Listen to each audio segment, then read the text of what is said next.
This is an historic moment. We have in this past year made great progress in ending the long era of conflict and Cold War. We have before us the opportunity to forge for ourselves and for future generations a new world order, a world where the rule of law, not the law of the jungle, governs the conduct of nations.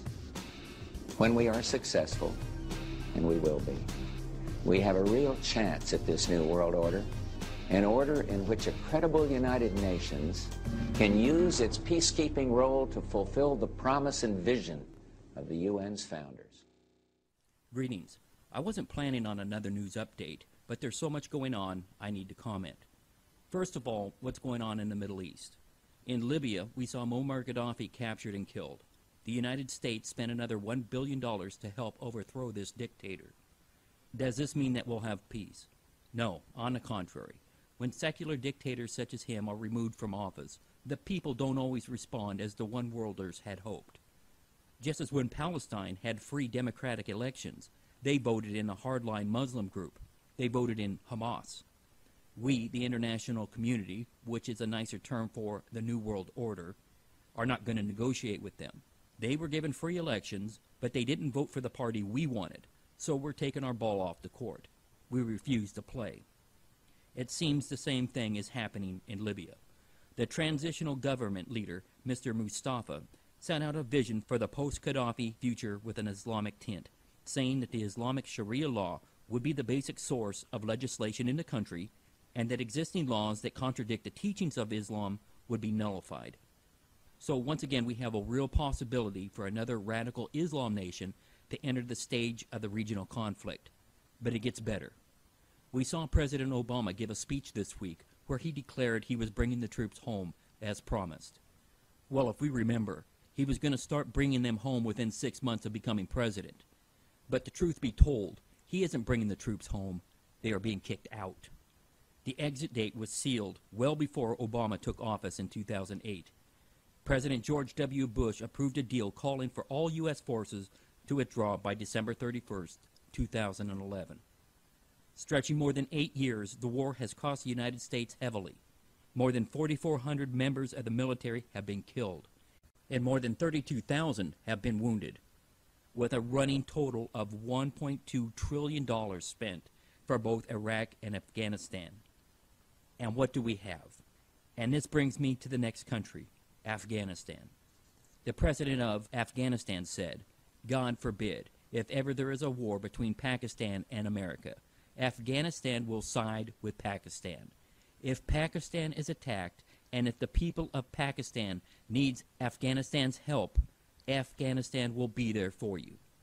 You see, these people will flip the switch and do something totally unexpected, just like they did with the voting for Hamas. So the country we helped liberate from the Taliban and Al-Qaeda openly opposed the USA if action is taken against Pakistan. So how many lives were lost? How many soldiers wounded and permanently maimed? And at what cost?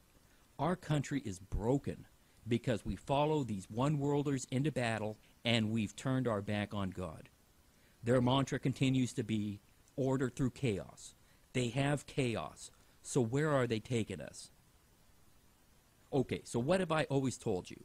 Regardless of what chaos and mayhem is going on around the world, never, ever take your eyes off of Rome. Isn't that right? On October 27th, the Pope will travel to Assisi to celebrate the 25th anniversary of the World Meeting for Peace. The historic event was first created by John Paul II, and at that time it was attended by representatives from the world's major religions. Cardinal Roger Echegaray was in charge of organizing the meeting at that time because of his role as the president of the Pontifical Council for Justice and Peace. He says the meeting was one of the best ideas of the Polish Pope. It was a bold idea, something truly new, and we can say prophetic. Interreligious dialogue can't be understood nowadays without Assisi.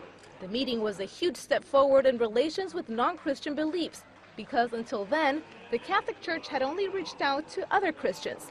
Despite the advances, some say there's still more to be done to reach a fuller interreligious dialogue. The cardinal warns that de-Christianizing the world could also be a threat to peace. Both Christians and members of other faiths are showing that religion is a sign of allegiance to the God of peace. Once again, the Pied Piper of ecumenism is bringing the world's religions to Rome. It doesn't matter what God you worship or how you worship. We all believe in a loving God. Therefore, let's hold hands in praise. But you already know that's not what Scripture says. Jesus Christ, Yeshua, is the way, the truth, and the life, and no man cometh unto the Father except by him. We are told to come out from among them, to separate ourselves. Do not be partakers of their error. We are not to come together and tell them God's speed, for Scriptures tells us if we do that, we become partakers in their sin. And if you love the Lord, you wouldn't want to do that, would you?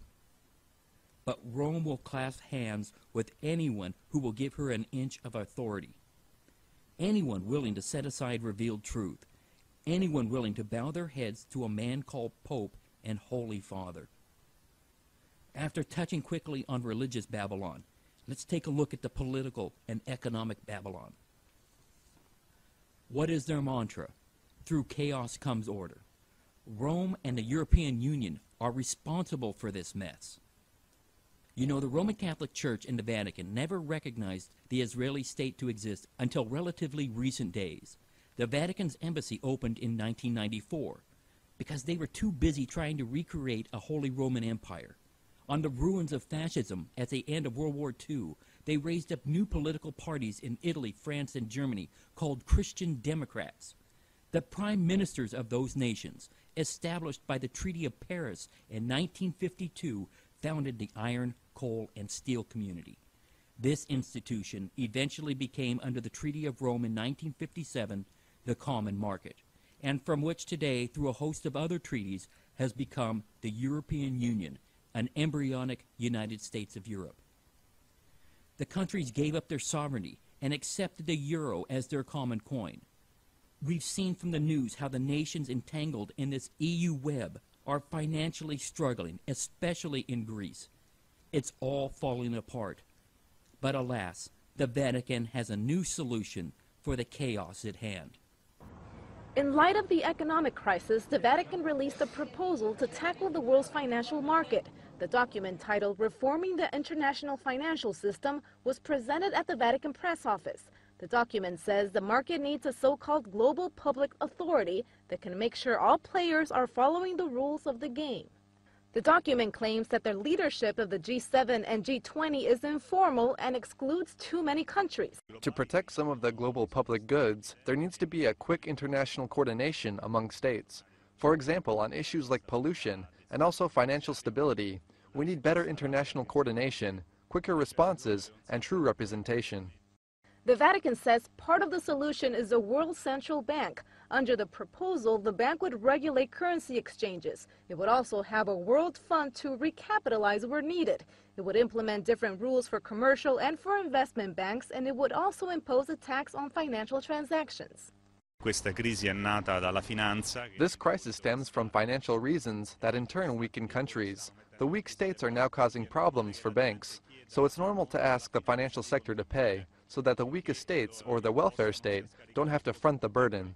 The Church is at the forefront. It endorses this proposal. Can you believe this? Their solution is a one world bank. That is the solution being put out by the Vatican.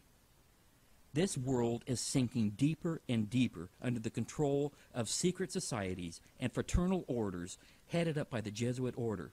And we have the Pope, the happy and holy face on an evil clown, trying to bring the people to heel under the guise of a new world order. People, we need to pray.